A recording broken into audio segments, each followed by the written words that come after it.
Charlie Suarez nadaya, natalo dahil sa accidental headbutt, pero may ebidensya na suntok ang nakatama.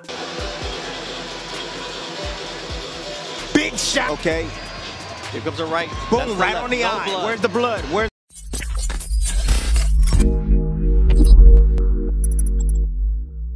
So naganap na nga po ang bigating world title fight sa pagitan ng ating pambato na si Charlie Suarez at ng current WBO Super Featherweight World Champion Emmanuel Navarrete. At sa sagupaan nga po na ito ay talagang ipinakita ni Suarez ang buong tapang niya matapos itong makipagsabayan ng walang takot sa Mexican champion. Ilang beses nilang dalawa nayanig ang isa't isa nang dahil sa mga mabibigat na suntok na ipinatama nila. Subalit sa kasamaang palad nga po ay natalo ang ating pambato matapos na mapilitan ng doktor na ihinto ang laban bago magumpisa ang round 8 dahil hindi na humihinto ang daloy ng dugo sa taas ng kaliwang mata ni Navarrete. Ayon sa mga officials, hinatulan ng sugat sa mata ni Navarrete bilang accidental headbutt. Kaya naman napunta sa scorecards ang desisyon kung sino ang panalo at dito nga po ay nakuha ni Navarrete ang panalo via technical decision. Pero malaking controversial po ito dahil base sa replay ay mukhang galing sa suntok ang dahilan kung bakit nagkaroon ng sugat ang kampyon. Marama ang kumbinsido na suntok ang tumama at hindi headbutt.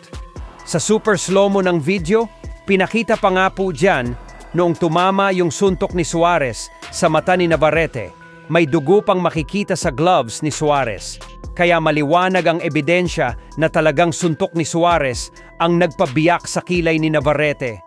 Hindi yung sinasabi nilang pagkatapos tumama ng suntok ni Suarez, nagkaroon ng bahagyang head clash. Yung dalawa ang nakakapagtaka nga din daw sa doktor. Bakit daw tinigil yung laban? Hindi naman daw sa mata yung cut ni Navarrete, kundi daw sa taas ng kilay.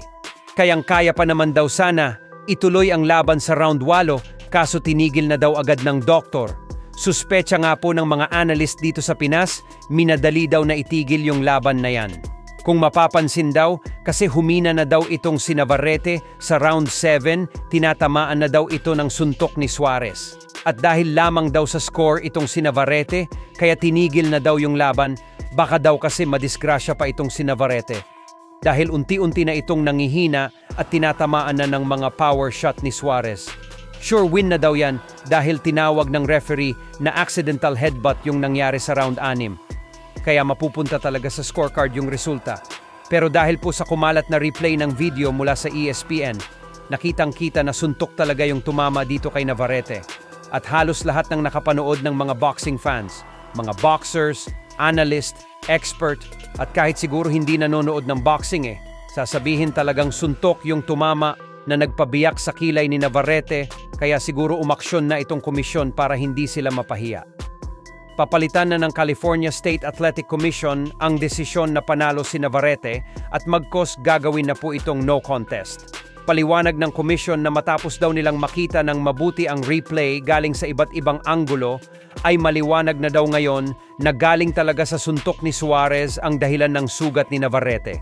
Kaya naman dahil dyan, ay narapat lang daw na baliktarin ang desisyon at gawin itong no contest. Bukod dyan, ay kakausapin din umano nila ang World Boxing Organization upang ipatupad ang rematch ng dalawa. Ang magandang balita po sa no contest ay mababalik ang malinis na undefeated record ni Charlie Suarez.